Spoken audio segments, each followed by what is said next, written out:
Hello. When I use the phrase, a U.S. veteran, what is the picture that springs to mind? For our staff here at the Library of Congress Veterans History Project, the questions, who in this room is a veteran versus who here served in the U.S. military, often elicit very different answers. Different hands are raised. And that is just one reason to thank you for joining us for today's I Am Not Invisible 3.0 panel discussion. I am Monica Mohindra, the director of the Library of Congress Veterans History Project, a special collection of the American Folklife Center. We welcome those joining us online to please use the chat function to engage in questions throughout the program.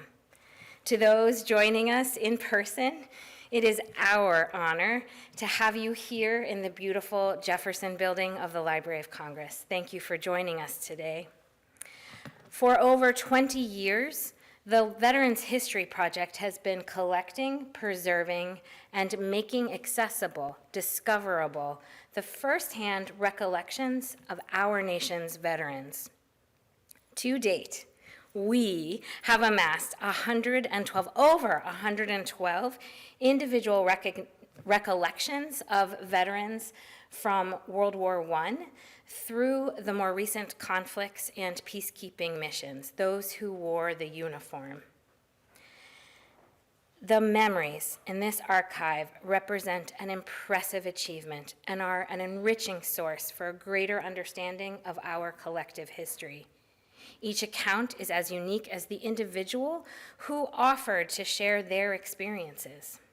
Their recollections are expressed in a variety of formats, from audio, video recordings, photographs, journals, unpublished memoirs, and more. Created by Congress in 2000, the Veterans History Project does not rely on professionals like oral historians, journalists, anthropologists. Rather, it is individuals and organizational participants across the country who voluntarily sit down with the veteran or Gold Star family member in their lives or communities and listen and record what their experiences were like. Using the archival principles found on our website, these volunteer participants then submit narratives to the Library of Congress, and they become part of our national memory. These stories are accessed regularly by family members, by researchers, authors, makers, members of Congress, and others through our online database at loc.gov/vets or in person by appointment at the library's American Folklife Center reading room. Back to the question I started with, questions. Women veterans are not only frequently overlooked by those around them, but even today, some struggle to consider themselves veterans. Women have volunteered to serve in our military for over 200 years, from nurses, code breakers, pilots, surgeons, mechanics, to frontline workers, and everything in between. Women veterans have done it all, yet too often, their stories of service and sacrifice go untold and under-recognized. Veterans Affairs, our colleagues, estimate that there are over 19 million veterans in the United States today. 10% of that population consists of women veterans. As the fastest growing group in the veteran population, this number is expected to grow to 18% by 2040. It is imperative that we let these women veterans know that they are seen and to offer an authentic platform to share their memories, reflections, and thoughts. The Veterans History Project and the Veterans Affairs Center for Women Veterans have long had a history of cooperation, and we are thrilled to collaborate with them in today's panel discussion that will not only commemorate Women's History Month, but International Women's Day. We are honored to welcome our guest panelists and look forward to learning so much about your experiences. Before we get to that, It is my great honor to introduce the Director of the U.S. Department of Veterans Affairs Center for Women Veterans, Lourdes Tiglau. Thank you, Lourdes. Thank you all.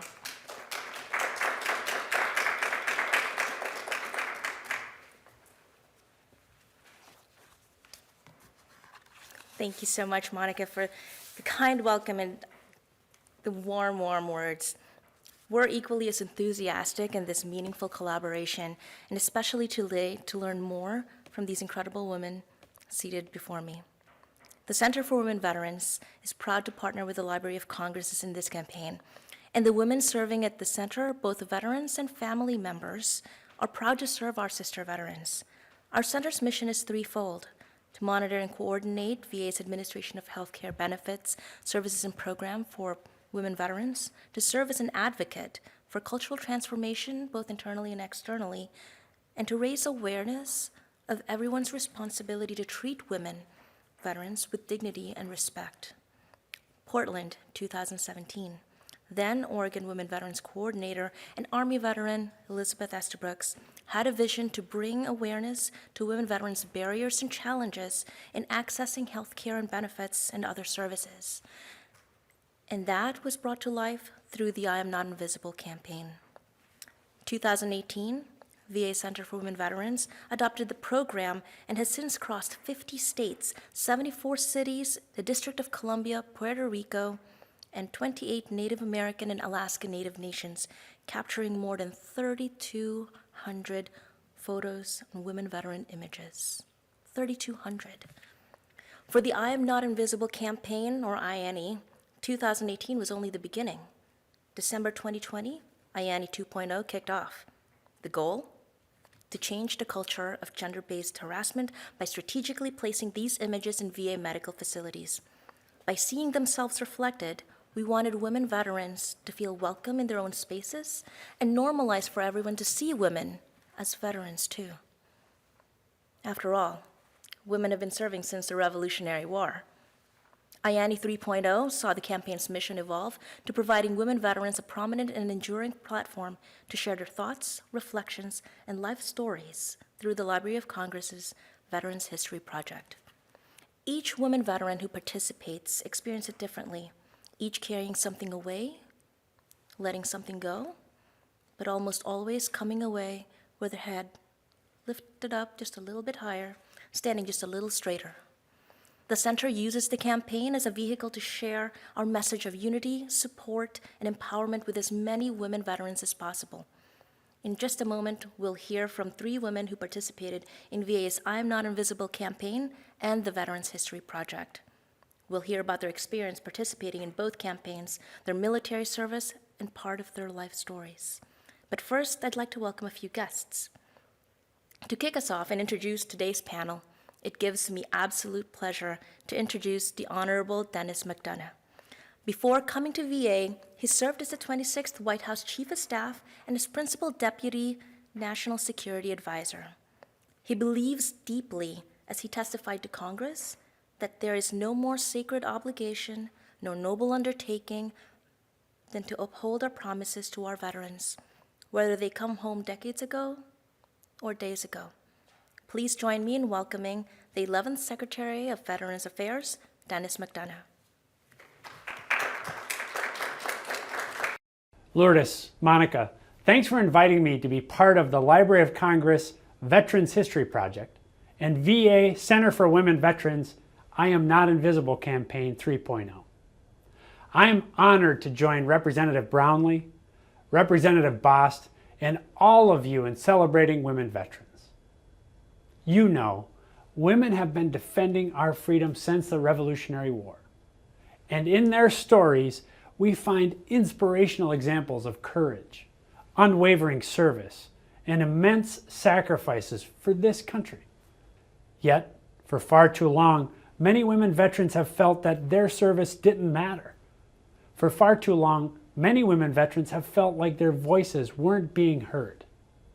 For far too long, they've been invisible. Well, thanks to veteran Liz Estabrooks and her visionary leadership, we're helping change that with the I Am Not Invisible campaign. You see behind me, here in the main hallway entering the VA Secretary's office, some of the fruits of Liz's labor. These are pictures and stories of women veterans from across the country who shared their stories in their own words.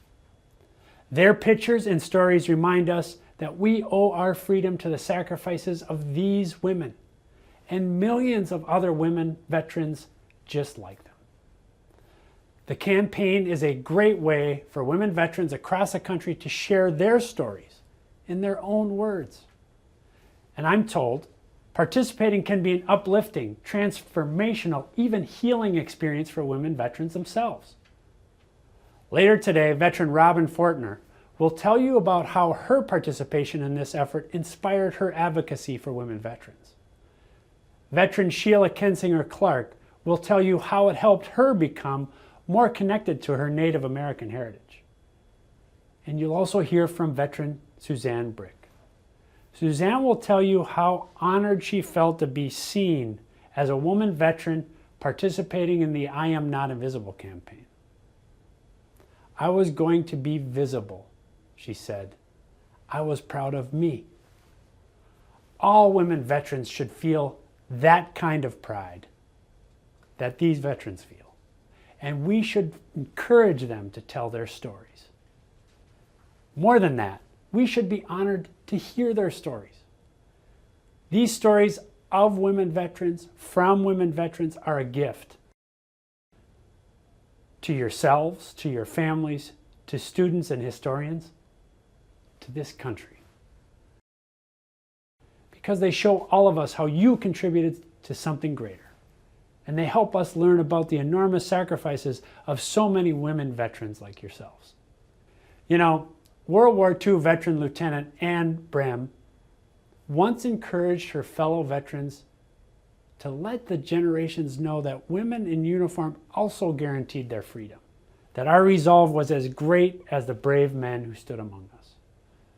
Those powerful words are now etched in the glass ceiling of the Military Women's Memorial in Arlington. This is your chance to etch your own words in history, to enshrine your stories in our Library of Congress, so generations to come will know you helped guarantee their freedom. And in so doing, you'll make this country stronger, just like you always have. Reach out to VA's Center for Women Veterans and learn how you can tell your story of service. Send them an email at 00w@va.gov. That's 00w@va.gov. Or visit VA Center for Women Veterans website at www.va.gov/womenvet. One word. That's www.va.gov/womenvet.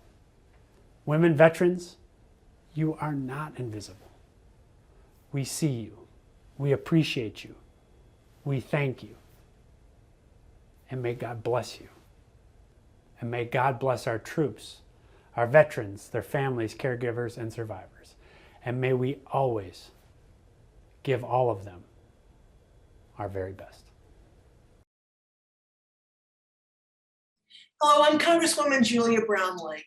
Despite centuries of honorable service and constant steady growth in the veteran population since the start of the all-volunteer force, women who serve our country are still often treated as second-class service members and veterans.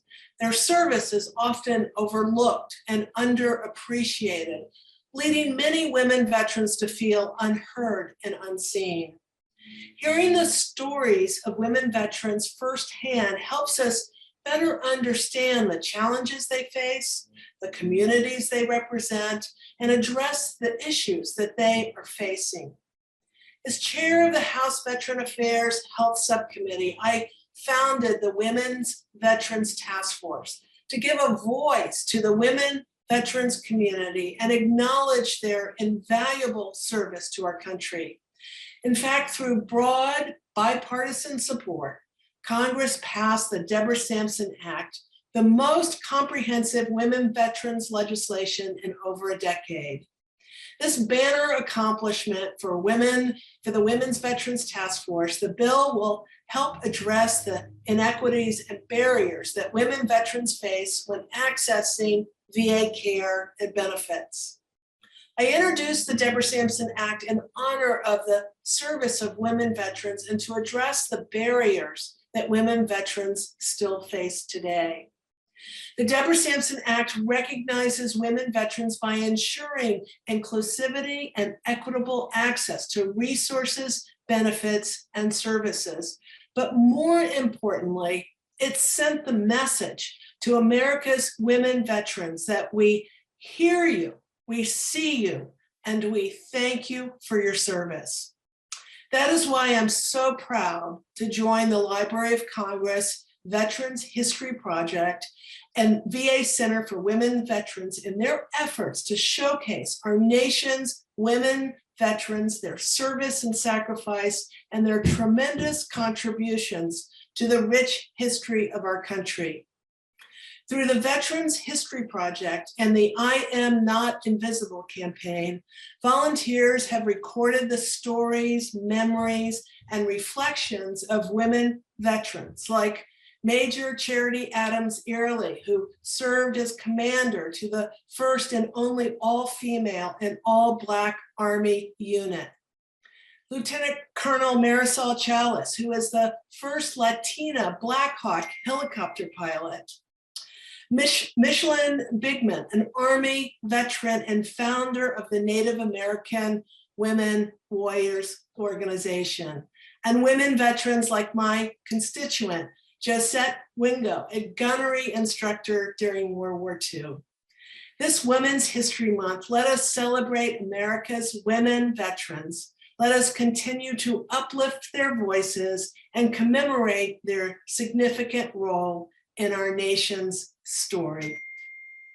Hi everyone, I'm Congressman Mike Boss, the proud representative of the Illinois 12th District and the lead Republican on the House Veterans Affairs Committee. Well, I'm a son, grandson, and nephew of veterans, and the father and grandfather of 2 active duty Marines. I am also a proud Marine Corps veteran myself. Hoorah! I strive every day to live up to the promise President Lincoln made to our veterans and their families who selflessly sacrificed in defense of our freedoms. We owe it to every veteran and Gold Star family member to do what we can do to support them. And sometimes the best thing we can do is simply listen. You know, the Veterans History Project collects and preserves the stories and memories of those who served so that they can be shared with future generations. You know, I'm grateful for the vitally important work they do. And I was honored to participate in an oral history interview for the Veterans History Project in October 2019 to speak about my time in uniform. I remembered things I hadn't thought about in a long time and good people I met along the way. And I realized the importance of veterans sharing their memories before it's too late. Our veteran stories are a part of the American story. And I want our grandchildren and their children and their children's children to hear them. Now, women are the fastest growing group of service members and veterans today. And I have had the opportunity to sit down with a number of female veterans to listen to their experiences and learn how we can all be better advocates and supporters of them. You know, this Women's History Month, I encourage you to think about the women veterans in your life and inspire them to tell their stories. You know, I'm glad to see that the VA Center for Women's Veterans and the Library of Congress Veterans History Project is hosting today's I'm Not Invisible 3.0 discussion. You know, this is an excellent opportunity to dive into what service was like for different women veterans. You know, I hope you enjoy this presentation, and I thank you, and God bless the generations of women and men who've served this great country. What a way to kick off a discussion. Many thanks to Monica and the staff at the Library of Congress Veterans History Project for including me as the moderator for today's panel. And thanks to Lourdes for introducing the I Am Not Invisible project. My name is Elizabeth Estabrooks, Deputy Director for the VA Center for Women Veterans. I created the I Am Not Invisible project because women veterans are in fact invisible. And that message was a clapback to everyone. It was a message that said, "See me. I am not going to let you not see me anymore." I'm an Army veteran. I joined the military in 1977 to a newly integrated Army, and I was in the second wave of women to go through co-ed basic training in Fort Jackson, South Carolina. It was clear that women were not welcome in what they still called this man's army. For the few women in my company in Germany, and for the small number of women on our post, our lives were made very difficult. I was unable and unwilling to tolerate the bad behavior of the men, or the Army for that fact. I left after 3 years, and over the years, I didn't see myself as a veteran. I was just a girl who was in the Army once. I was invisible. It wasn't until 30 years later, when I was in grad school, that I began to identify as a veteran. I realized how invisible we are, and since then I've focused on improving services for women veterans to ensure that they know that we see them, we hear them, and we are them, to help lift the veil of invisibility. These women here today, just like those who came before them, remind us that while women in the armed forces have come through much since the Revolutionary War, the camouflage ceiling remains in place. What better way to learn during Women's History Month than to hear the voices of women veterans such as Robin, Suzanne, and Sheila. Sheila, will you kick things off for us and tell us a little bit about yourself? I am an Army veteran. It's surreal. I joined 33 years ago out of the Seattle Maps. Sorry, I'm emotional already. Was a difficult journey, not being supported by my family and my friends that I joined, but being told that the Army was no place for a Barbie doll like me. As I got on an airplane for the very first time in my life to go to Fort Jackson, South Carolina. That made me determined to show that I belonged. 33 years later, I have served as not only a soldier, both in the Signal Corps and communications, but later as a federal employee, as an intelligence analyst, working in the North Korea mission. I've worked as a contractor. I'm a mother of 2 adult daughters who are very proud of our Army roots. I also was a military spouse for 23 years. When I left the Army, I had active cancer. So I didn't wear my uniform very much while I was active duty. And that probably helps kind of separate me from feeling like a veteran. And I was often asked about whether people thought I was a flight attendant when I traveled. And because of the work I did, I'd let them believe that. But the hardest part was leaving the Army and transitioning right into being an Army spouse. And again, being in the shadows. Even when I returned as a federal employee working in the Pentagon and Secretary of the Army's office, when they see me, they don't see a soldier. People often forget that I'm a veteran. Even today, where I work at working at the VA now, and people are always very surprised. And just recently, thanks to this campaign, I feel connected for the first time, and to be able to say, I'm an Army veteran. And I've added that to my signature block, and it's surreal how many people have noticed that on my signature block. But if it wasn't, this campaign made me proud and reconnect to my Army roots. And for the first time, I feel seen. Thank you. I hope we can all learn a lot from each other and just see how far we have come in these last 33 years that I've been serving our nation and our nation's veterans. Thank you for having me here. Thank you, Sheila. Robin, can you share a little bit about your background? After that one, yes, ma'am. No, we are we are here for her just as a sister, even though we just met. So, but absolutely. My name is Robin Fortner. I'm originally from New York City. I joined the Marine Corps in 1990, so I'm a Marine Corps vet of 30 years. I just retired October of 2020. My path is a little bit different, but yet the same. And that's what I love about the military, is that you can find yourself in a lot of different people's shoes. The reason I joined the Marine Corps is because I come from a single mom home, right? So I didn't know which way I was going to go after high school. She wanted me to do college. I did college for a year, and then I took my own path, right? So let me go do something so I don't put the burden on her. I joined the Marine Corps just like many people, 4 years. So that's all I was doing. In fact, I left the boyfriend back home talking about I'll be back. Never came back, right? So, but things happen, life happens. I joined the Marine Corps without understanding what it was about. I wanted to do something different. I was the only Marine in my family at the time. And still, I'm the only female Marine who joined. I'm actually the only female in my family who's joined. So things were a little bit different. I didn't have anybody at home to fall on or to call back or anything like that. So I had to make my way. I think I was born and it was just resilience and grit in my blood. And I continued to move on. I thought it was going to be 4 years, but at the end of the 4 years, I just remembered what my mama told me. She said, hey, if you're going to do something, you better do it the best you can do it. Okay, Mom. And I just kept moving. And 4 years turned into 8 years, 8 years turned into 12 years. Next thing I know, it was 20 years. I, too, was married to an active duty spouse. We got divorced at around my 20-year mark. And the last 10 years, I've been a single mom, just doing it on my own. I do have two daughters who are now adults, and they've been my backbone. So when I think of family, it's my sacrifices for those two right there. And I just tried to put one foot in front of the other and keep moving.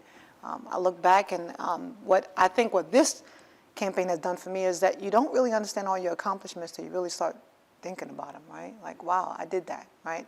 By the time I was about to retire, because I did 30, everybody was like, oh, go home and just relax. I can't say everybody, but that was kind of the mantra. You did 30 years, it's time to relax, things like that.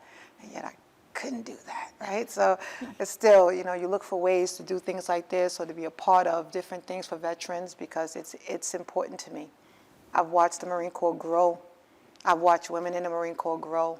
I know what it was like in boot camp, and then I went back down as a drill instructor, and then I went back down as the Sergeant Major of 4th Battalion. You went in 1977, first newly integrated. We just integrated. The Marine Corps boot camp just integrated. That's a long way, right? It's a little bit different. But again, it's been my pleasure to watch it grow, and it's been my responsibility to help it grow and to push it forward. But that's me in a nutshell. I am honored to be here. I want to say thank you to Liz as well for your vision. I think you spoke something out loud that many of us probably said in our heads thousands of times when we walk into a room and feel invisible, or when we walk down the street and feel invisible. And yet this campaign is something that's global now and has brought that thought process out of our mind and into the lives and the homes of many people watching. And my hope today is that we could be authentic as possible, right, through tears, no matter what it is, and we all feel what we're going to feel, and that's something that the folks can actually take away and feel the energy in this room. So thank you again for having me. Well, thank you for being here. Yes, ma'am. Suzanne, what would you like to say? Well, my name is Suzanne Brick, and I am a Marine Corps veteran. I served on active duty in 1990 to 2000, 10 years. My path, as all of ours are, very different from each other. I grew up in a military family. So being surrounded in a military community was what I knew, and it was all I knew from my very first breath. So to me, it seemed a natural path to take. My father was in the Navy for 30 years. He was a CB, and my initial intent was to follow in his footsteps because he was my dad, and he was the only service member that I knew. So my intent was just to simply follow in his footsteps until I finally came to the point that I was ready to make a move. And it was a few things that drove me to that decision, though. As a young child, I faced sexual trauma. And where I would go to find my own strength, but also to hide, but to have my own place where nobody could hurt me was sports. And so as it came close to graduation from high school, and I was graduating from an all-girls school, and the nuns there said, "Who joins the military? You don't join the military." And I said, yes, I do, and yes, I will. But I wanted to find some place where I could find and hold on to that physical challenge that gave me peace and strength. And the Marine Corps was that place. I'll admit that, I spoke to the services, but there was the ego in me that said, Suzanne, the Marine Corps is the toughest one out there. And if you chose not to take the toughest challenge, you'll always know that you chose not to take the toughest challenge. So my own ego got in the way there. And I have no regrets. I was looking for a family that would protect me from my abusers.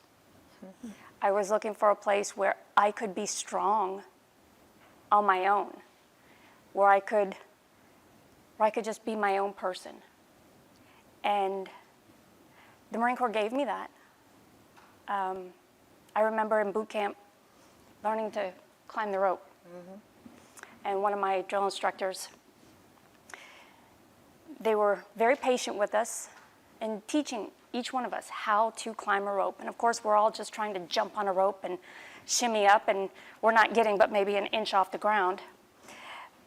But I forced myself to stop and listen and told myself, Suzanne, these drill instructors are here to teach you. They're not here to hurt you. They're here to keep you safe. And just listen to the instructions, and you can do it. And I got up that rope. And that was the lesson that stayed with me the most, that I can do it. My career, my military career, the sexual assaults didn't stop in my childhood. I was sexually assaulted on active duty. I was also raped on active duty. My decision to leave the Marine Corps in 2000 was kind of for a couple different reasons. My career, most of it was spent at the headquarters level. So here in Washington, D.C. and at Quantico, and I had created a network for myself on the outside with civilians in the offices and the businesses and corporations and agencies that I worked with. So I felt confident that I had established myself. But also, I couldn't stay in a service where my peers were backstabbing, where my peers were assaulting me, and I had nowhere to turn. As a woman, I'm sure there are many that share the same experience. Nobody was going to listen to me. I was a single woman. And those that assaulted me were married men with families. I didn't stand a chance.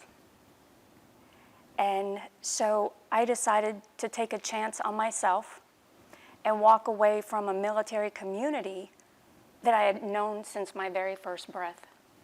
So for 30 years, it was what I knew. It was all I knew. I didn't know how to be a civilian. But I knew I couldn't stay where I was. I took that leap. I have no regrets. I have enjoyed my life since leaving the military. And here in Washington, D.C., you have a lot of service members or a lot of folks that you run into that have their prior service, and you feel that, I should feel as though I'm in a community, but you're not. You're not. And especially since I didn't retire from the military, so I don't have a retirement community that I can reach out to. I was enlisted. I separated by my own choice. And there I stood on an island trying to figure out, how do I fit in as a civilian? And I found sports. I found sports as my common denominator to figure out how to be a civilian. And fast forward, through my different career moves, brought me to where I am now. And being introduced to the I Am Not Invisible campaign. I remember when it first came out a few years ago, and I was so envious of those women that had the opportunity to be photographed and be seen for the first time. I wanted to be seen. And when given the opportunity, I jumped on it, not knowing what I was getting into. Definitely not knowing what I was getting into, but it has forever changed me. And just as Robin had mentioned, you know, caused me to pause and look back on my career and really be proud of myself. Mm-hmm. And so it's propelled me to a new place in my life that I am just so excited to be. So I thank you, Liz, for your vision and for what you have given me, and so many more. Mm-hmm. You're welcome. So thank you. You're welcome. And thank you. Thank you for sharing all of that about your challenges that you faced while growing up and in the military. And I'm really glad that you spoke about, you know, your strength and resilience and how through all of that, that was, you know, that was what you are, and it is what you are. And so I thank you for sharing the hard stuff and the good stuff. Yeah. So Sheila, I want to ask you to speak about your decision to join the Army and how that decision was received by your family and friends. I'm from a town in Washington State called Everett, and when I originally joined when I was 15 years old. It's the first time when I took the first oath. Obviously, I had to stay in delay entry for a couple of years, but where I came from, at that time, the Navy was trying to put a base there, and that was not a popular thing. That was not a military town. Nobody in my area joined the military, and certainly not a female. I was the first female wrestler at my high school, but when I'd get off the bus, everybody thought I was a wrestler's girlfriend. So I think I kind of already had that tenacity of, tell me I can't do something, and I'm just going to run out and show you I can. So my parents, I mean, my stepfather's a retired warrant officer, and he retired a few years before I raised my hand for the first time, and he wasn't very supportive.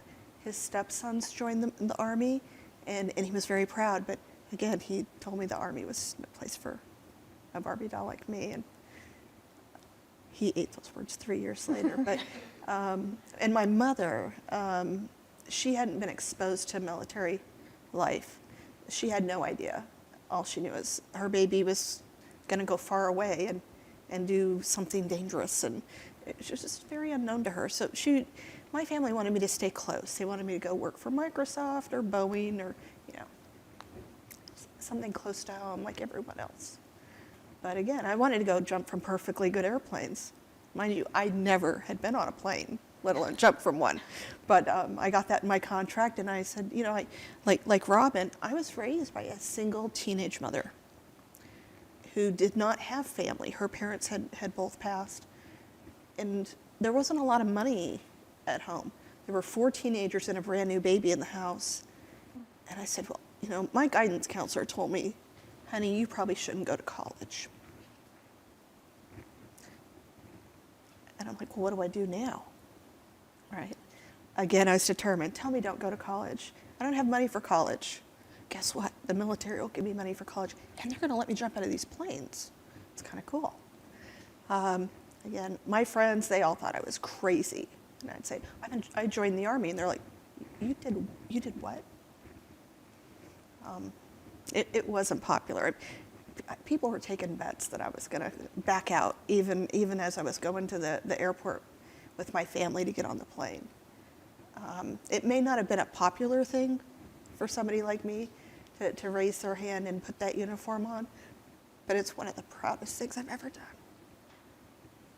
Mm-hmm. And everybody back home, when I go home, they're just like, they're in awe because of the things that we've seen, the people we've met, our experiences, understanding the cultures that we've been exposed to. Even my own children we feel very blessed, right? So when I go home, people ask me a lot of questions about where I've been and who I've encountered and the people. So I now wear that very proudly. Like I said before, I never saw myself as a veteran. And I kind of kept that hidden because my entire career, outside of training, I didn't wear the uniform. I couldn't say I was affiliated with the military. So I've been in the shadows my whole career. And then I was in my spouse's shadows. So I'm grateful. I'm proud to say I'm a veteran. And I love to see the look on people's face because I know I don't sport the haircut. It's okay.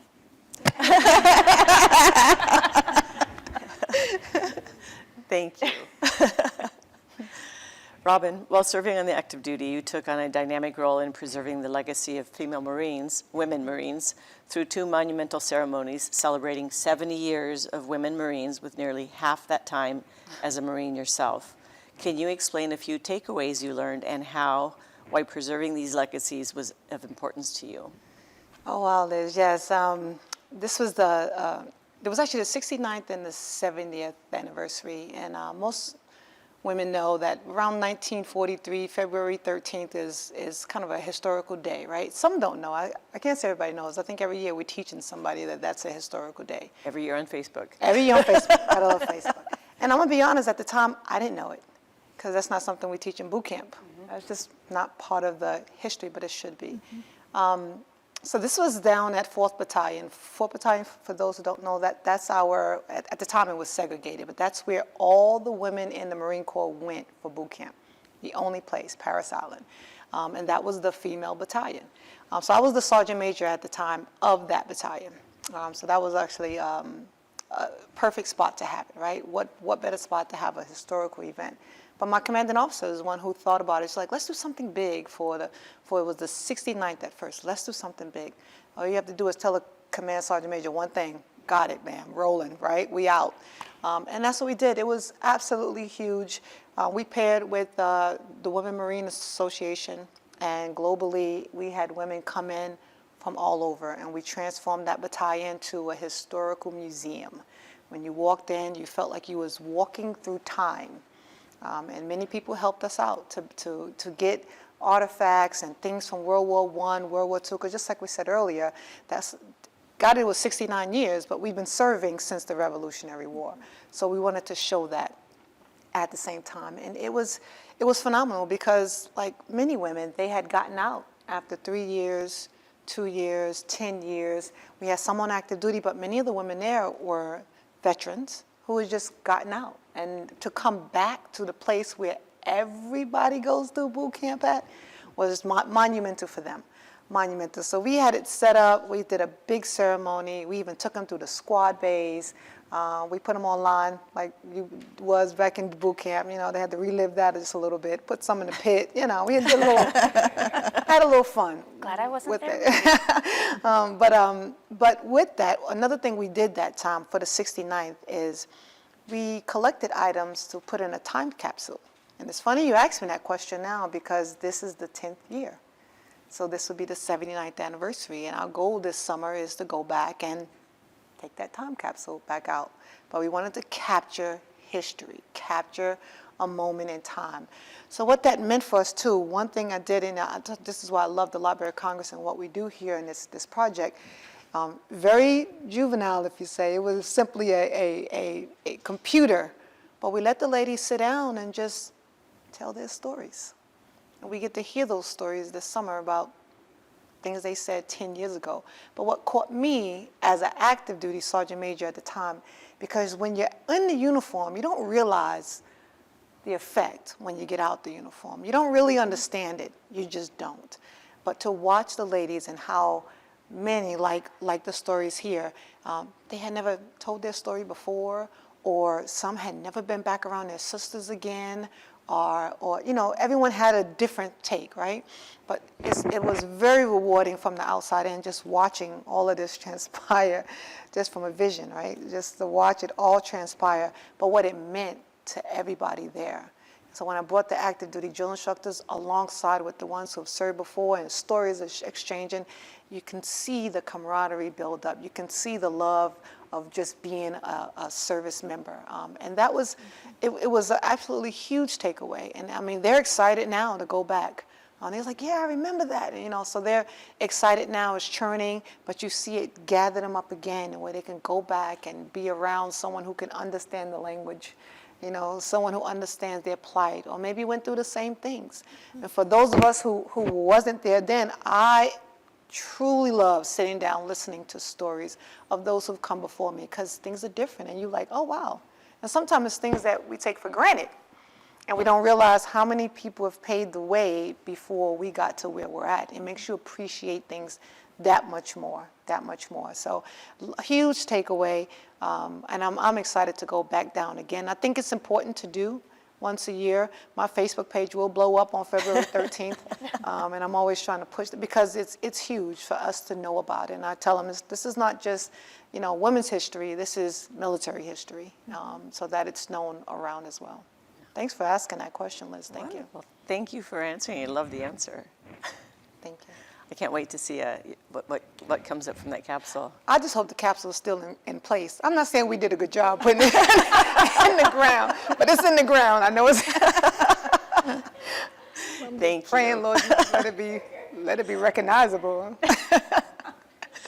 So I know that all three of you participated in this wonderful campaign, and then later the Veterans History Project, Oral History. Suzanne, I understand that your participation was a transformative experience, as you've shared a little bit, and even impacted the outcome of your later Veterans History Project, Oral History. Would you please share with the group the details of that experience? If you're okay with that? Sure, thank you. I don't mind sharing at all. And actually, you know, this campaign has allowed me to be comfortable with sharing. Mm-hmm. And so I'm happy to do so.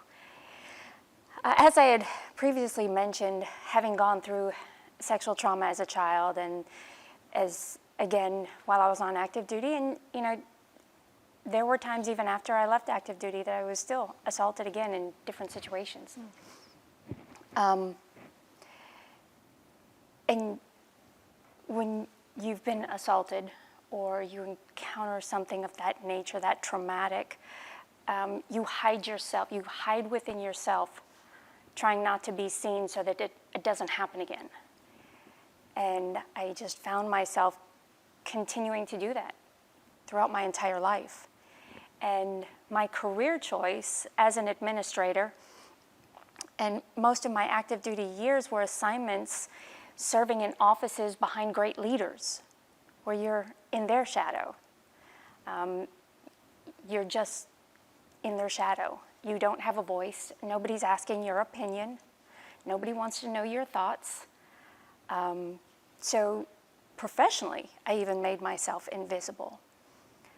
And it was a hard balance to strike, that I knew I was strong, but yet I also I had become a shadow of myself.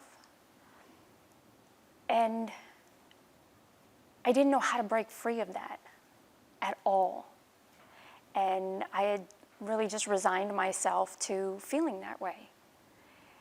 And when I was afforded the opportunity to participate and to take that photo, we had to go through a few takes on that one.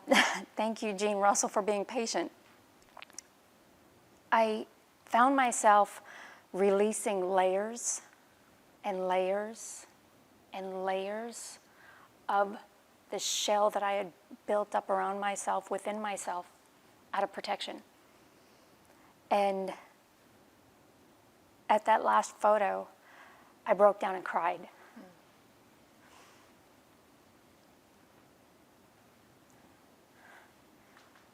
Because this is how I felt. But it felt so good. It felt so good to be free. And I went home feeling mixed, because I was seeing all of these photos. Look at the beautiful smiles. These vibrant women And yet I was so conflicted because of the traumas that had just been unearthed. How could these women be smiling so big and so bright? But yet I felt so torn. And I went home and I pulled out my box of all of my Marine Corps treasures and papers and ribbons and medals and letters of recommendation and citations. And I touched them all. I reread them all. And I saw me. I saw the Marine that was shining back then. And I let her come forward. I brought her forward to today. I don't carry those shells. I don't carry those walls anymore. I carry my 5-year-old self, my 12-year-old self, PFC, Lance Corporal, Corporal, Sergeant, Staff Sergeant, the civilian Suzanne. I carry all of them with me now proudly because that's them right there and right here. And I decided that while I may have held jobs that require me to be invisible, I'm not. I'm not going to allow myself to be invisible to myself. I can't control how somebody else sees me, but I know I am not invisible anymore. And I have a voice, and I'm going to use my voice now. And it's interesting because just after I participated, I was asked to speak to a group of community leaders that are putting together a program for young girls. And it was the first time anyone had ever asked me to speak about my military experience, why I joined the Marine Corps. And that night, I thought of all the safe story to tell, the PC story to tell, but I didn't want to. I didn't want to tell the PC story. I wanted to tell my story. And I was proud to tell my story. And while I had traumatic experiences, I continued to believe in myself. And I didn't really notice that and appreciate that until now. And I don't remember what the question was. Well, you But I hope I answered did a beautiful job answering it, Suzanne. Thank you. You're killing it up here. Only because I have these sisters that I never knew I had. And here they are. And, you know, leaving the military, and from my experiences, I didn't trust women. I have not trusted women as friends. They've always let me down. And it wasn't until this campaign that I was embraced as a sister. And now I know I have sisters. And it's almost like being in Marine Corps boot camp all over again with my sisters all around me. And we're all going through the same battle together. But while I have my team, my tribe, I also have myself. So even if they can't be there with me to help me, I know I've got it within me, and I know I have them within me. Thank you. Thank you for sharing Thanks. that. That was Thank you a for letting me. fabulous story, fabulous tale of your truth. Thanks. I appreciate it. I like her. So do we. Thank you for participating. Thank you for having me. Wow. So, Sheila, back to you. So I know that you, like many women who have been in the military, have experienced triumphs and traumas, as we've heard, and that has left you perhaps with some residual post-traumatic stress. Would you be able to, or willing to share your experiences? And also with that, what have you learned and how have you been able to manage that? And, and if you don't want to share your experiences of trauma, what would you like to talk about with your triumphs and what your experiences in the military were? Suzanne, your story really resonates with me. I too have worked with some very powerful people who destroyed boundaries that were in place. I had been raped in AIT. I was the only female in my AIT course, and that came with some challenges. I loved my time in the Army, despite the good, the bad, the otherwise. The traumas I've experienced, the rapes, sexual harassment, the sexual assaults, both while I was single and even continued while I was married and very pregnant. It affected me, it affected my husband.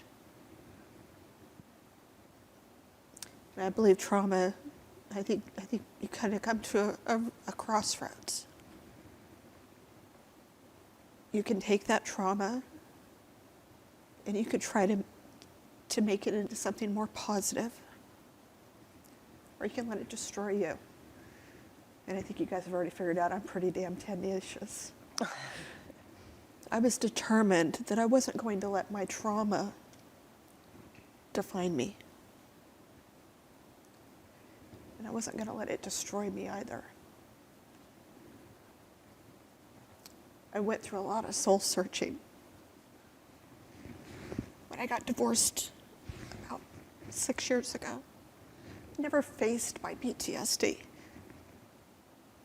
was in the intelligence field where I couldn't even go to a counselor with fear I would lose my career.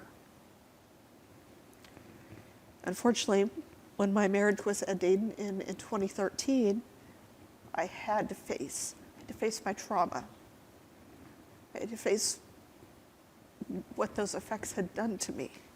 And that was before the changes in 2014 to security clearances. But I realized, as much as I wanted to hold my career,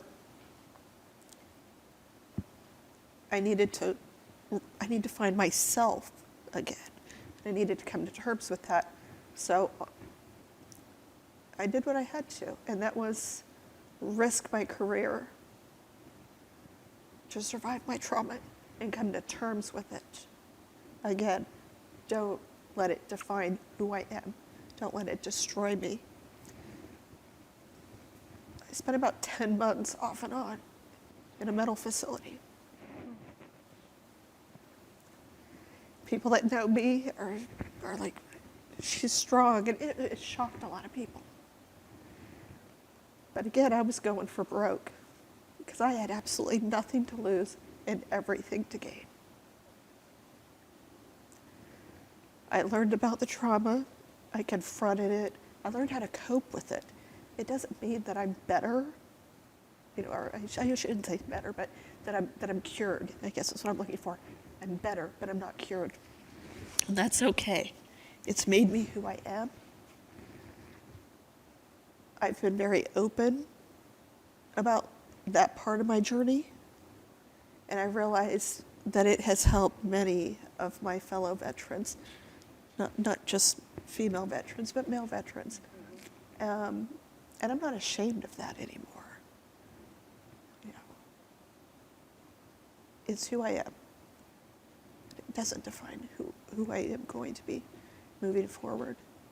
I think it's really, I'm so thankful that rules have changed, allowing so many to be able to seek help. My own spouse has struggled, your ex-spouse now, has struggled with that, and many of my friends. And I'm a huge advocate for it's okay. Don't feel the shame. The stigma is not there as it once was. It's important. It's important you get help. And you realize you don't suffer in silence anymore. That you are not alone. And it's rare to have the different phases in life. Dealing with the trauma and facing it was probably the hardest thing I've ever done. Forget, being only working with men, and I mean, that is hard, especially in the late 80s, early 90s, right? And jumping from planes and doing the Cali and Medellin mission, but facing my trauma was the hardest thing. Peeling back those layers, reliving what happened. But I'm better for it. Thank you. Thank you. I want to thank you especially for your honesty and for talking about the healing and seeking help and the stigma. And I hope that a lot of the listeners take that to heart, because it's not our shame to bear. And so thank you. Thank you. So, Robin, you're our longest serving veteran of the panel with 30 years of service. You have seen the changes, such as women being able to serve on combat ships and fly fighter jets in 1993, to the decision to give women the opportunity to fill U.S. military combat positions, very long in the making. We have made remarkable strides, perhaps in part thanks to those men who have served alongside women and experienced the significance of their unique skills and abilities, their value to the mission, and their sacrifice. What can we all do to further this growth? Well, I wish I had that magic wand, Liz. I sure do. But there's just so much to do. I think just to go back and highlight some of the triumphs that women have. So I like this question because it does kind of show evolution and growth from the tactical side. We can't forget we joined the military, right? So there's still some growth there that we have to be a part of. And that's one thing that I loved about my career, is I was able to see some of those things and be a part of that and influence that at the same time as well. I'm gonna stomp on the combat roles piece. So I did get an opportunity to serve as the Sergeant Major for a unit called the Ground Combat Element Integrated Task Force. And that was the Marine Corps' push to validate women in combat roles. I'll say that. If you recall, this is back in 2014 or so. The Secretary of Defense had already lifted the exclusion policy, but gave a period of time where the services can come back and put an exception to that policy. So the Marine Corps put together this unit, which nobody understood what it was about, nobody understood how to put it together, but they wanted to validate the exemption, if you will, and not let it just be on a subjective notion or what we've always done. And that was historical, and it was absolutely an eye-opening to how women stepped up and was very tenacious in what they was called to do, and they knew that. So this unit was mostly men. So it was the first time we actually put women into combat roles and where they actually got the MOSs themselves. We didn't just give it to them. They had to go through the exact same pipeline as an entry level and go through it and earn the MOS themselves. So I love that because when they got into the unit, that confidence was there. They went through the same training as a PFC would do, right? Even though they were NCOs, actually, most of them, but they still had to go through as if they was a PFC, and they raised their hand in the air, and they chose to do it. Why? Because they knew 10 years, 20 years later, it's going to affect somebody, right? It's going to make the difference between not being included or not. But to your point about what we can do, what I love about that unit is that we didn't accommodate the women, and I'm going to use that word again because that's been somewhat of my mantra as well. I heard General Reynolds is her name. She talks about that too often in any service or any place where we're trying to integrate or we're trying to add more, we're trying to boost our numbers up, whatever the case may be, we accommodate women, right? We just make a way for them to put that check in a box, and we accommodate them being there. In this case, instead of them actually having to just be sent to the unit, they had to earn their place in the unit, right? So that they can be included and stand right next to their male counterparts, showing them that they could do the exact same job. And there was no special treatment whatsoever, and they had to get pushed through that training for over 14 months to prove or to validate women in combat roles. And let the leaders do what they're going to do. That wasn't our concern at the time. Our concern at the time was to ensure that we had a fair and equitable system, that we didn't make provisions because they were women, whatever the case may be. But as the sergeant major, getting us to that platform was eye-opening, right? Because you had to get the males on board for women to be in their infantry, right? This is a male's army. I forgot what you said, right? But to that point, so breaking down mindsets and mentalities. And the more they serve next to hardcore women who put that pack on their back just like they did, right? Or who show leadership just like they did, the more that mindset began to chisel away and away and away, to where when we ended that unit, and even to this day, many of them are brothers and sisters. They are tight. I stay in touch with many of them, and they are tight. You know, forged through adversity, right? They're tight. So you take that example and you take it to leaderships or any kind of mental mindsets that's entrenched into what you just know normal to be, and projects like this that normalizes women in certain roles, you begin to chip at the mindset. So if you ask me off the cuff, what's the best thing to do? First thing is get to a mindset. Policy after policy after policy is superficial. It's going to wither away. It's like sand. It's going to blow away. But if I continue to chip at the mindset or the mentalities as we continue to push forward, so that the women who comes after us are not accommodated for, right, but actually included in and included at the seat at the table, their voices heard equally, not just let her, okay, we have a woman there now, or, you know, whatever the case may be. And I don't think it's always malicious. So let me back up a little bit. I want to make sure that's clear. It's not always malicious, but it is what happens, right? But if we constantly chip at the mindset and get in them that there's an equal part that they can play and there's value in that diversity, then I think that's the biggest thing going forward. Too many policies, right? And everyone's tired of another policy that an IG comes in and inspect, and you know, and we have to pass it. I know they're important to some degree, but I think the effort and a lot of our focus needs to be focused on what's the mindset and really chipping at the culture of the military or just society, period. We still have a lot of ways to go for equality and just society.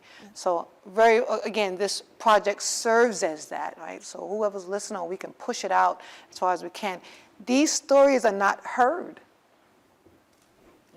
They're not heard. They have no idea.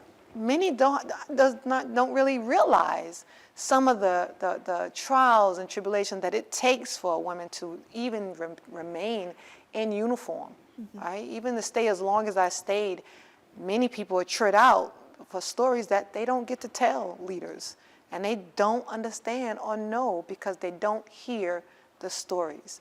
So for me, staying as long as I stayed, that was one of the reasons I stayed, and I think I shared that before, is that I recognize that, hey, everybody's voice is not heard. So if my butt can go into a room and be a voice of some sort, or at least be there, I thought that was important to stay the course. You know, because again, it's just not that many at the higher levels. There's very little sitting at the higher levels, sitting at the seats that make decisions. Thank you. I appreciate you talking about, I think you just did a lot to kind of hammer at the myth that women can't do it, or that people are accommodating women, because I think a lot of people don't realize that women weren't accommodated to get into those roles. So thank you for that. I know that when I went into Fort Jackson into that co-ed basic training, we were not accommodated.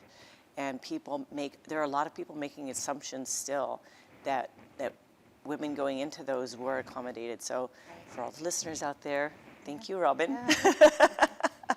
And we don't want to be accommodated. And we don't want to be accommodated. I mean, that was the road. Don't drop a standard. We don't want the standards drop. Because when women can, we do.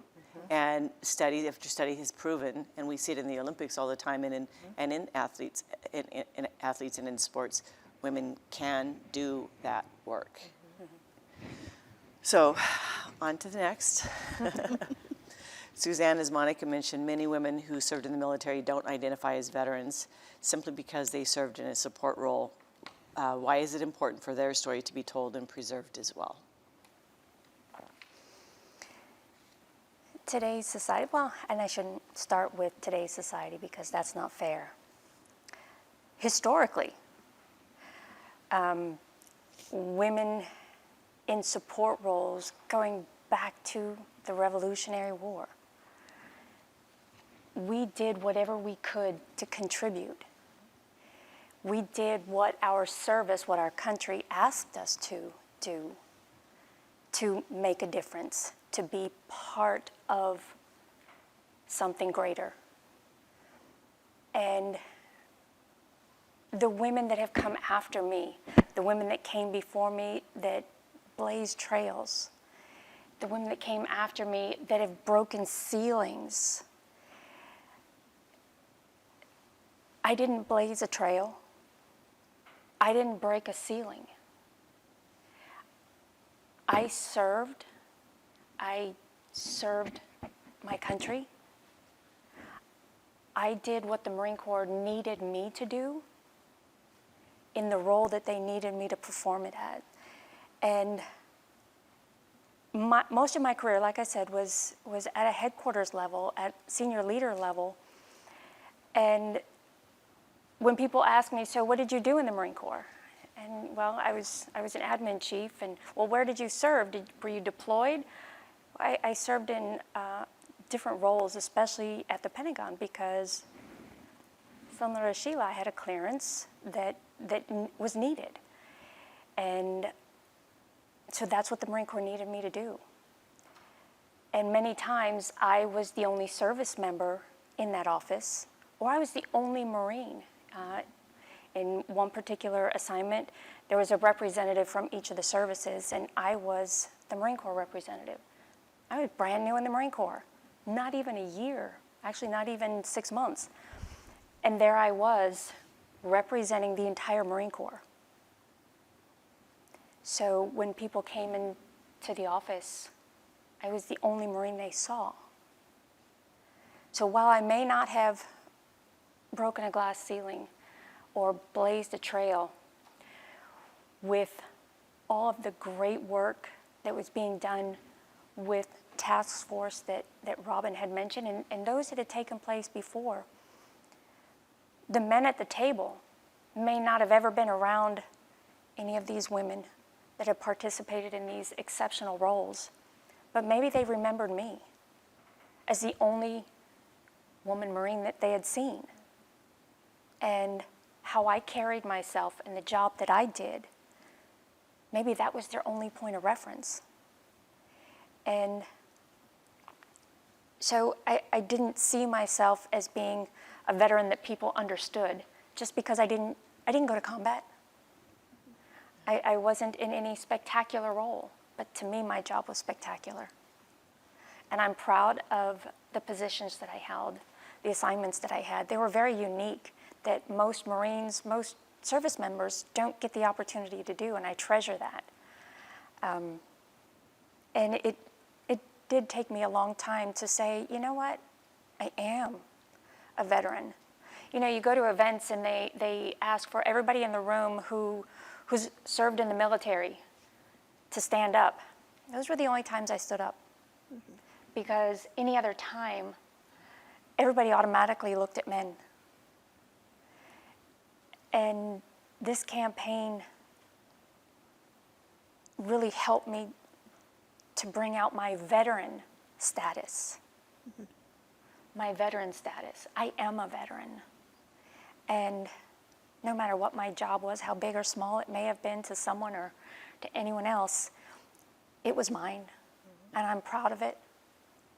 And I know that, you know, I changed somebody's opinion of the Marine Corps just by who I was. As I know Sheila did, anybody that encountered her, they changed their opinion of the Army. And same with you, Liz. Even in your time, whether it was while you were in uniform, after you left the service, you have changed someone's mind about women as veterans.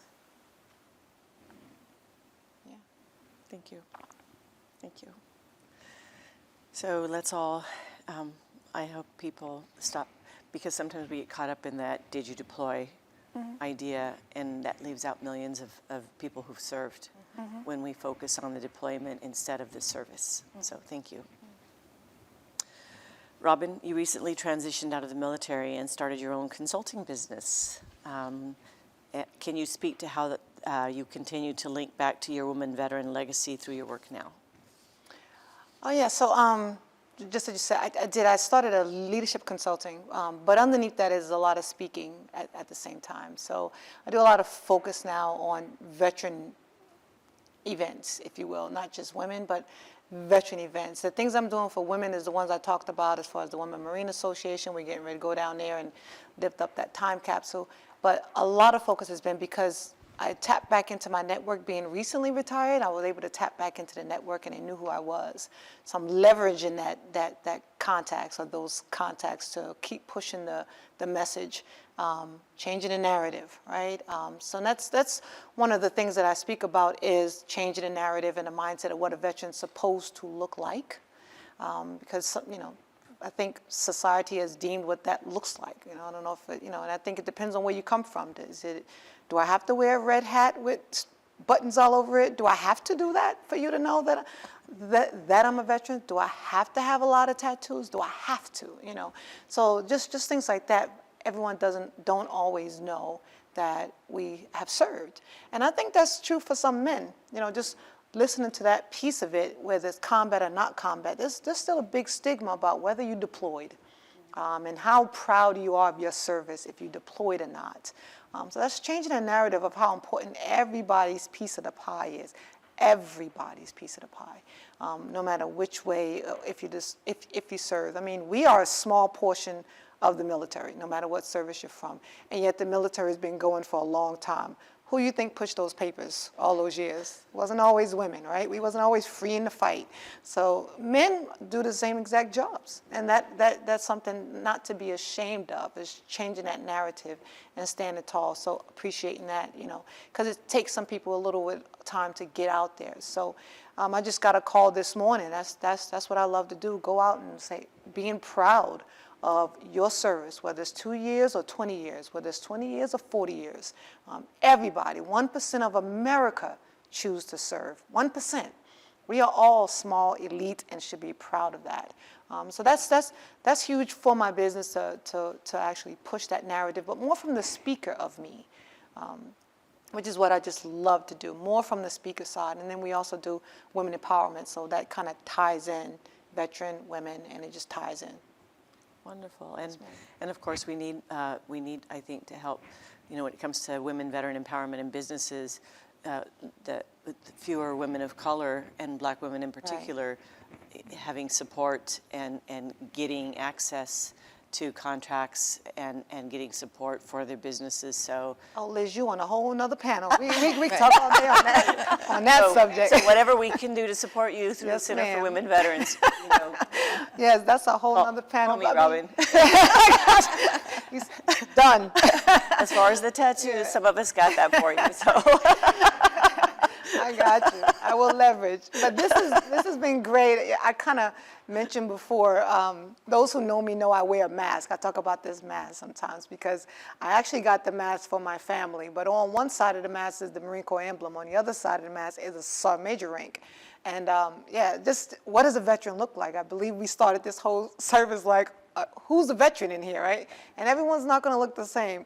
But when I put that mask on, I tell you, man, it's like a superpower. You become visible, automatic, and it's not always for the right reason. It's more like, so who served? Who you know? It's not so much as me. It's so whose mask is that? So, but it's a conversation starter. Yeah. And I love it for that because then I start talking and talk about chiseling off the mindset, chiseling down the bricks, right? Some people, we are creatures of our own society and we are shaped by society. If all I see on TV is what I think a veteran's supposed to look like, if every war movie shows the hero, right? If every last one of them show that, and only female heroes out there, not necessarily in a uniform, they could be CIA or something like that, then it shapes minds. But when it's, like you said, African-American 6-foot women get on a plane with this mask on, we're going to start a conversation. And I'm going to let you know who I am and how long I served. But my joy, too, is their eyes. Like, wow, you know, because maybe they only served 4 or whatever case may be, but I'm like, hey, sir, thank you for your service, because every second counts. If you take a stand to me, raise your hand and say, I will defend this country, you deserve respect, no matter who you are. You know, so and that's just important. So that's the message too. I think is not just from the gender side. It's I'm not invisible, and we gotta let people understand a veteran looks differently, depending on who the person is. Yeah. Thank you. Yeah. So true. Sheila, you were previously married to another military intelligence soldier and had 2 children. Did you notice a difference in how you were treated once you were both veterans? Good question. That's a great question. Veterans Day for our family, people always thanked my husband for his service. Yep. I know you'll all be surprised. I have really strong daughters, internal strength. Even I remember them being 5 and 7 years old. They would pipe up and go, excuse me, what about my mother? She served too. And I'm just like, oh, proud mama moment, right? Proud mama. But the look on their face, first of all, shame, and then they're like, oh, women are in the military? Yeah, yes, sir. We've been around for a while. I think I completely forgot your question. But you notice how you were treated as once a you were veteran. both veterans.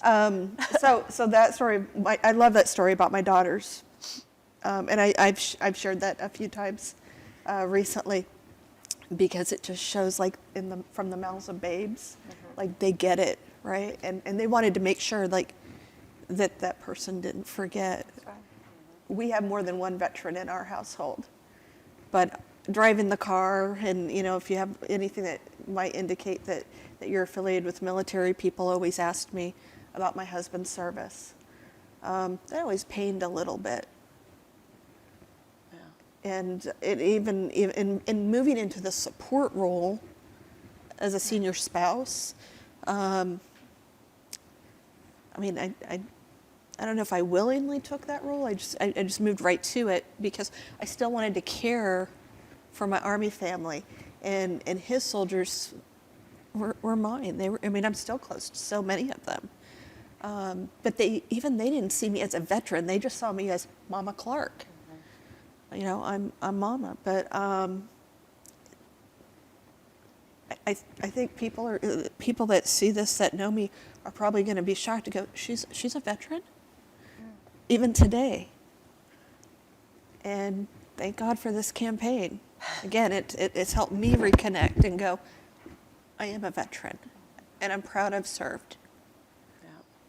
Yeah. One of the things that I always say is people assume men are veterans and they assume women are not. Mm-hmm. And that's that default. I always tell people, I'm not asking you to change that vision of the man you have in your head. Just scooch him over and make room for the woman. Mm-hmm. That's all I want you to do. Just scooch him over a little bit and put the woman up there with him. Right. So thank you all again. At this point, we're going to have to open the floor to a few questions from the in-person audience. If you have a question, please come forward to the podium. Should anyone watching online have a question, please enter it into the comments section. So we have somebody from the audience, Mr. James Albino. Thank you all. Thank you. My name is James Albino. I am the Executive Director of the Center for Minority Veterans at the Department of Veterans Affairs. I'm a Navy veteran, the son of a World War II veteran, and the grandson, I recently learned, of 2 World War I veterans. I have a simple question. There was a report recently, I believe it was an Air Force report, that commented that women service members experience disciplinary action at a disproportionate rate versus their male counterparts. Perhaps related to that, they also experience barriers in career opportunities that limit their opportunity to grow in the career fields that they need to grow, perhaps because of these disciplinary activities. Did you experience that? What was that like? how did you overcome it? How did you get past it? Thank you. You want to go down the line? I thank you for the question, James, and thank you for being here. That was something that I had not encountered, so I don't have a point of reference from my own experience. There have been friends that I served with that had encountered that, but from my own experience, I had not. So, and I was very fortunate and very thankful. Yeah, first of all, again, thank you for the question. I would like to see the whole report. I know you don't have it on you, don't get me wrong. I'm just thinking to myself, like, what context is that in? Because I think it's broad, just a little bit, but I can see truth in it, absolutely.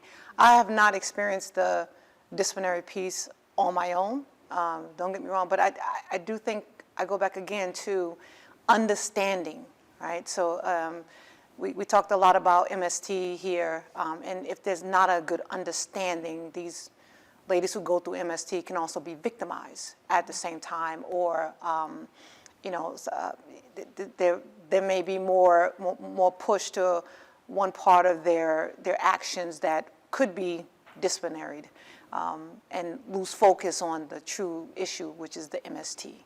So there's things that a lot of women are going through now, and have gone through, where leadership, there's not a lot of understanding. I go back again, there's not a lot of women in leadership roles that make decisions and things like that. There's been several times I in a leadership role, has been called to bounce something off, or to understand something, or to talk to another female, or whatever the case may be, because we're not speaking the same language all the time, right? And it's just imperative that we understand our people if we're going to lead them. So from the disciplinary side, I could see that happen for many different minorities, and not just women, right? Where they feel that way, because I go back to the accommodating piece again, and not feeling inclusive. You know, it's the good old boy network. That's the mantra out there, right? If I don't fit in a good old boy network, but men also don't fit in every good old boy network, right? So the ones who's making those decisions could be perceived to be in the good old boy network. You know, out of sight, out of mind. So I do think that there's a lot of truth to that. I could say I definitely watched it as a command sergeant major. And one thing I would try to always brief any commanding officer: we're firm, we're fair, we're consistent. You know, what are we pushing out so that we can be firm, fair, and consistent, and get the whole story, and not just go off of any type of emotion. And then the second half is barriers. That's been reported for years, which is one of the reasons why they kept knocking on the door for the combat roles. I can't speak for every service, but if you look at the Marine Corps, a lot of the leadership roles are infantry fed. Many of them come from the infantry side. So getting women into that circle, no one has a crystal ball. We don't know what's going to happen in the future per se, but it opens the door for opportunities. And if we just break the barrier down, we necessarily have to flood the doors with any one type of anything, but giving them the opportunity, the resources, and making sure that they have an equal footing, if you will, if they want to choose to take that path, was important. So yes, that's definitely truth. There are definitely barriers. Suzanne talked about glass ceilings. There's definitely barriers there. If you are not walking a path that is, you know, like not necessarily in black and white, but maybe under the table, the rules to walk, then it's highly unlikely you're going to be able to go far in that chosen path. Not impossible, right? There's many people who just like anything else in our history, somebody has to be the first, right? It doesn't happen, this never happens until it does, right? So at some point, it has to get to that point. And I think that's what we are. What I took away from this is also, we're all living history. I go back to 1943, officially being accepted into the military. That's why I keep using that date. Although we served a long time ago, we also got kicked out after, I can't say kicked out, but we got released after World War I, after World War II, those kind of things. And then 43, we officially, so that's not that long ago. We still have living histories walking around, all right? We talked about the 6 AAA, still walking around. Montford Point Marines, still walking around. So if we still have living people who lived through those things, who were breaking down those glass ceilings, that means we're still part of history. And what we do here and the decision we make and the advocacy that we do here matters because we're still writing this chapter. We haven't even been a century yet in comparison to the world, right? So I say that to say that although we've taken all exclusions down for just about every service, what we do and how we implement it, that's the most important part right now, which is why I talk about mindset. And if we get the right mindset in there, then it's easier for them to scooch the man out the side and understand we all look different, short, tall, skinny, big, whatever the case may be. Can they bring us to the table, keeping war fighting at the forefront? I know that's a long thing because I told y'all I was a speaker. So I'm ready to take the podium, but I'm going to pass it on. But to that question, I would love to continue a conversation afterwards. But that is an absolute question. There's truth to that. Those watching, please understand there's truth. No one's complaining. We just want you to be aware. And if you're at this table that can make a decision, do the right thing. Understand inclusivity versus just this is just the way we've always done business. So. Thank you. Mm-hmm. I hadn't really dealt with the disciplinary action side of the house while I was in the Army, meaning I was a pretty good soldier. I didn't get in a lot of trouble. But I will say that in my rape when I was a young soldier did go to my command. I was discouraged. I was pressured, wasn't threatened. But I wanted to ensure I was still part of the group. I wanted to show that I could still, I'm part of the Army. I belong here. And at that time, I chose not to move forward with a more formal complaint or investigation, because for me at that time in our history, it was my way of surviving. Meaning, remember, I never worked with women, so being the token female, it was my way of coping, and being able to show them like I'm not going to give you a reason to put me out. So I did squash that, but I will say that fast forward a couple decades as a senior spouse and federal employee. I was attacked by an airman that worked for me, and my husband and children had just moved on to the next assignment. I was to follow them, and that I did report. And I was polygraphed, interrogated. I finally let it go so I could join my family. And given the choice now, reporting, not reporting, I like to say that it's, my hope is that it gets better for all those that come behind us, and we should never suffer in silence. And I'm an optimistic person. I've seen a lot of changes in the military. I was a single pregnant soldier in the early 90s, and I had a choice if I wanted to stay in the Army. Mm-hmm. I could abort my child, I could leave the Army, or I could give my child up to my parents or friends for adoption if I wanted to continue to serve. Thank God we don't have that today. Mm-hmm. I think the Army's made a lot of changes over the years for the positive. And when it comes to sexual assault, I have faith that we are on that same path. It's going to get better. And there won't be that stigma that sometimes comes along with being that quote, victim, that survivor. You're welcome. All right, next question. Thank you.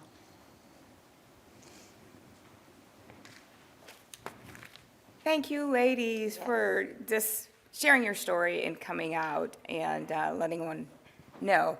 My name is Lucretia Parker. I am a 28-year Army veteran and spouse. I am the Community Engagement Manager for the Military Women's Memorial.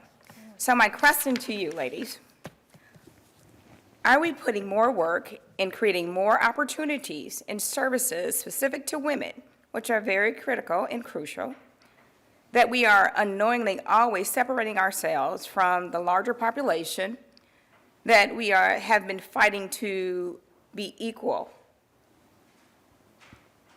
to, and because we have different needs. So are we doing too much or not enough? I'll take it, ma'am. I think it's a great question, and I think it's starting to come up more and more. Again, just recently being retired, I would tell you, we're talking several different generational perspectives. Many of the young ladies, and I can't speak for all, so when I say many, I'm just generalizing, but there's a deep consensus still of the equality piece. They're yearning for equality, just like you're saying, right? They want to be equal in every aspect that even the Lord hasn't made us equal in. So we have to be careful of that. And some of them are shying away from the doing too much, right? From really truly understanding or not understanding from a preservation standpoint. They just don't want to be a part of it because takes them away from their male counterparts. Everybody's integrated now, right? So again, different perspectives that I think we need to just be cognizant of. My personal opinion, I don't think we can ever do too much.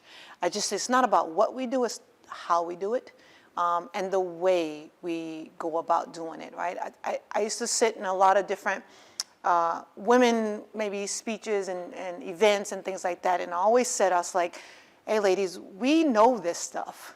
What I would love to see is men in the audience, right? So when we tell these stories, we're not just talking to ourselves, because we know it a little bit better. What I would love to see is to get the men sitting right next to us. So it's not about having too many events at this point. It's how do we do it?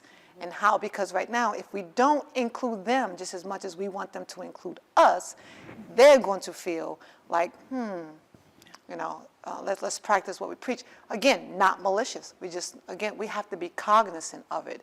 But when we do events, I'm always grabbing, I can't say always, but you try to think of what males can I invite or males can I bring? Whether it's your husband or whatever the case may be, because that's how we chisel the mindset.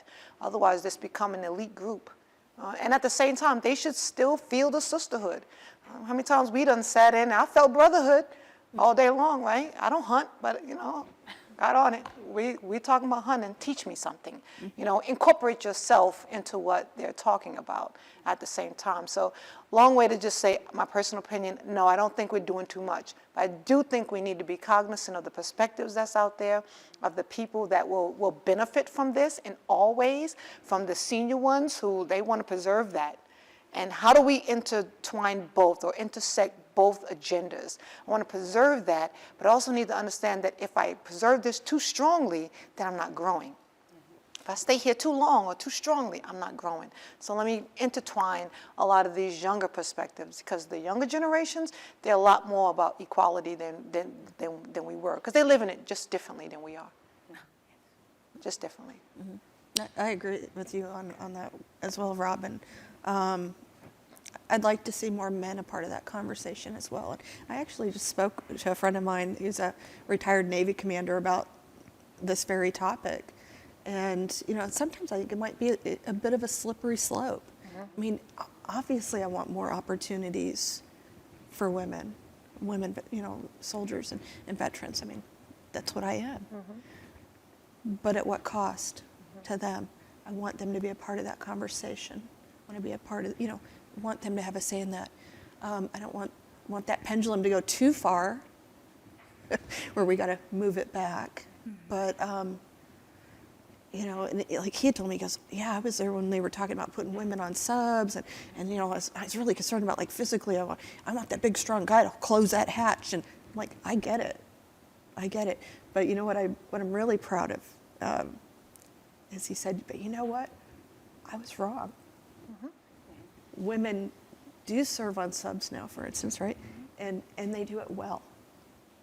And my hope, here's that optimism in me again, my hope is one day we don't have to talk about that equality, that is just an inherent right for all of us. Perfect. Thank you. Okay. Thank you for that question. Thank you. So, next question.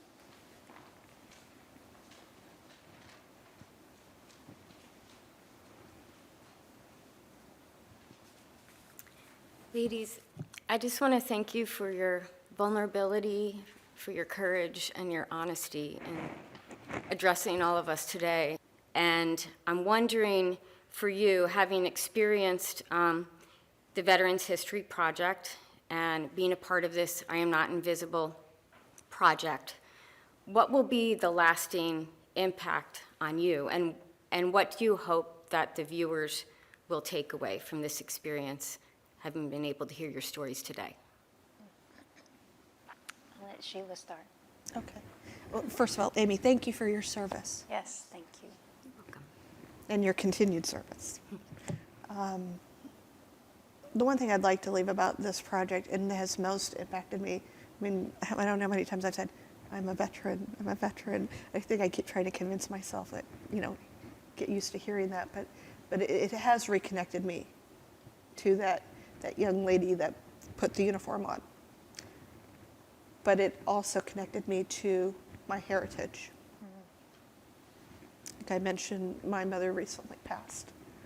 And her last day on this earth, she was very proud that at the time I had my photo taken about 3 years ago, Jean was working on the Native American collection.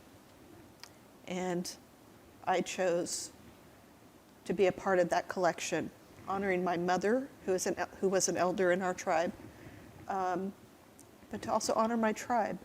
And this campaign, I never would have thought it would have reconnected me to my Native American heritage. But this campaign was something my mother spoke about her very last day on this earth. And she reminded me, be proud of who you are. Be proud of where you come from. I feel just very blessed. I think without this campaign, I would have been one of those that said, yes, I'm part Native American. But tying my photo to my tribe tied me back to people that never really accepted me because, red hair, half-breed, right? So I'm grateful for the campaign, not only being able to honor my mother, her heritage, my heritage. Without it, I just don't think that would have ever occurred in my lifetime. So thank you. Again, thank you for the question as well. Thank you for the Women Marines memorial as well too, and the job that y'all do over there. Back to the campaign, I can't stress enough the vision, right? I think this is something I think I've said to myself several times, throughout my career. Again, just being freshly retired. I just took this picture less than a year ago, right? So freshly retired, I was actually at a place for a different reason, and walking down the hallway, and the photographer said, come with me, right? So just like a Marine, oh, okay, oh, where we going? But I went. I had no idea the impact of this campaign. I think a lot of people in uniform don't realize this is going on. So I didn't realize this was happening to the magnitude that it's happening. But it gave a voice to what you've already said. And I was like, oh, perfect. How perfect is that? That is so true. I know this is something a lot of veterans have said before, and want to say out loud, and didn't know that they had the support to say it, or not just say it, but to scream it. I'm not invisible. It's almost like I'm talking. It's almost like that. It's like a movement, more so than a campaign. It's like, see me. Look up and see me. So for me, it was great because it came at a time where I was transitioning out of uniform and into the civilian life, and it's like the voice is not hidden behind a uniform. It's like I'm very proud to say it out loud. I start whether it's the business or the social media, or every time I speak, I'm a 30-year Marine Corps veteran, loud and proud, up front, if you ask me to introduce myself. So those things I think helped me to propel in this next chapter, a lot of things that was hidden from hiding behind a uniform at times that you felt throughout your career. But you don't always have that that support system to yell it. So I really appreciate what the collaboration has been between, again, Liz, yourself, the Center of Women Veterans, you know, the VA, the Women Memorial. I mean, there's a lot of people who have jumped on and say, I've seen that, I know that. And here, this is 3 years ago, and this is 3.0. I can't wait to 5.0, 10.0. What more can we do, right? It's like, this is just getting started here. But the more we bring awareness to that, and again, tell our story to the fact of, hey, we all look different. Right? We all, and all the pictures, I love to see the ladies, they're doing all kinds of things in those pictures, right? And I love the innovative thought for that, but it's showing people we're veterans too, you know, and to say it loud and proud. And I have not stopped saying it. I think, again, no matter through trials, tribulations, trauma, I am a huge advocate that women come with all of that. And we also come with resilience. And I think that's one thing that I don't want to lose in this chapter is my resiliency. So for me, it's been that catapult to being something that I didn't always say this out loud. I said it internally in uniform when I walked into a room. I knew it internally. I knew when I walked in, I got to own that room internally. I knew if I sat at that table, I better have something credible to say internally so that I'm not invisible, but I didn't say it always out loud. I don't know if my male counterparts, my closest friends even understand that we go through this sometimes. And I have really good, close male leaders right now. So to see this, it's like, yeah, that's some truth right there, man. A lot of people going through that, no matter how strong they are. I always say, check on your strong friends, right? But this is that catapult for me because I'm freshly transitioning. And trust me, Liz, it is everywhere that I can be. So thank you so much. Well, thank you. Thank you. I mean, thank you for all that you're doing and continue to do and all that you have done and accomplished. And you're not invisible. And thank you for making sure that women that have served throughout this nation's history never become invisible through the work that you do. So thank you. If I was to say anything about this campaign and to somebody who didn't know anything about me, it would be, where do I begin? What do you want to know about me? You know, Robin touched on something, as did Sheila, is that we work with so many men constantly, and a lot of times we are the only women in the room, and those men have accepted us, and they don't see us as a woman, they see us just as one of them, meaning a collective group. Not seeing us as a man, but just seeing us as part of the same group. We're all green, right? Mm-hmm. We're all green. But I think in that seeing us as green and seeing us as one, we are not seen as women. And we are dynamic soldiers, Marines, airmen, Coast Guardmen, seamen. You know, we are dynamic because we are women. And the community that sees us and learns at the last bit that we also served in the military, they now look at us differently. Wow, you are so much stronger than I ever knew. There is so much more to you than I ever knew, because you've only known me since I've left the service.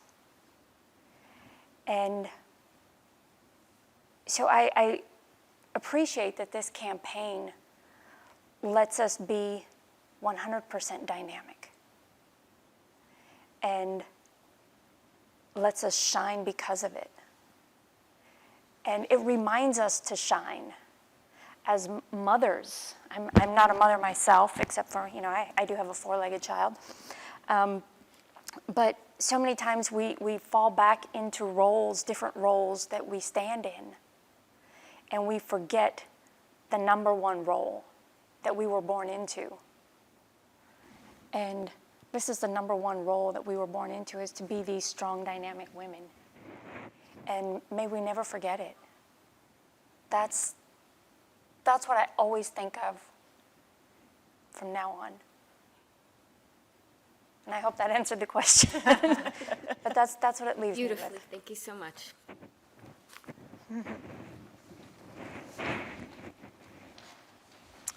So I can't thank each of you enough for being here today and sharing your stories, and for your, as Amy said, vulnerability and your truth, and for your service. Thank you for your service, each of you. Thank you. Yes, Liz. So, over one, and also I again want to mention the strength and resiliency that you talked about and that you showed today, and that you developed before your service, during your service, and since your service. Over 3 million veterans have served since 2001, and we have to acknowledge that many of these people will be coming home, and that will be our newest group of incoming veterans. And I hope that this International Women's Day, each of you watching thinks about the woman veteran in your life, and whether it's the grandmother that you didn't know served or forgot served, or the auntie, or the mother, ask them to share their story with the Library of Congress Veterans History Project, so that we can all learn from their memories and continue to build better futures for our next generation. The VA Center for Women Veterans and our amazing volunteers did just that. I'd like to ask Monica and Lourdes to join me up front for us to contribute collected stories of service from women veterans to this ever-growing collection.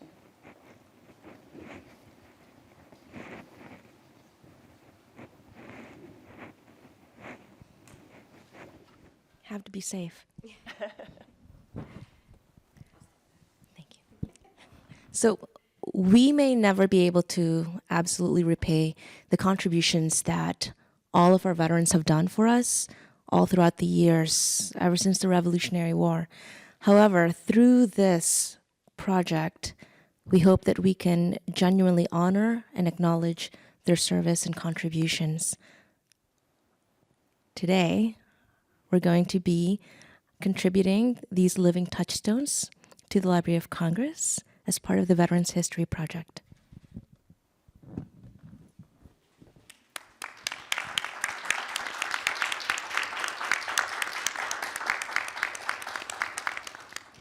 It is my humble honor to accept these living testimonies to all the courage and bravery that you displayed today, and that all the people participating in this project display by sharing their experience.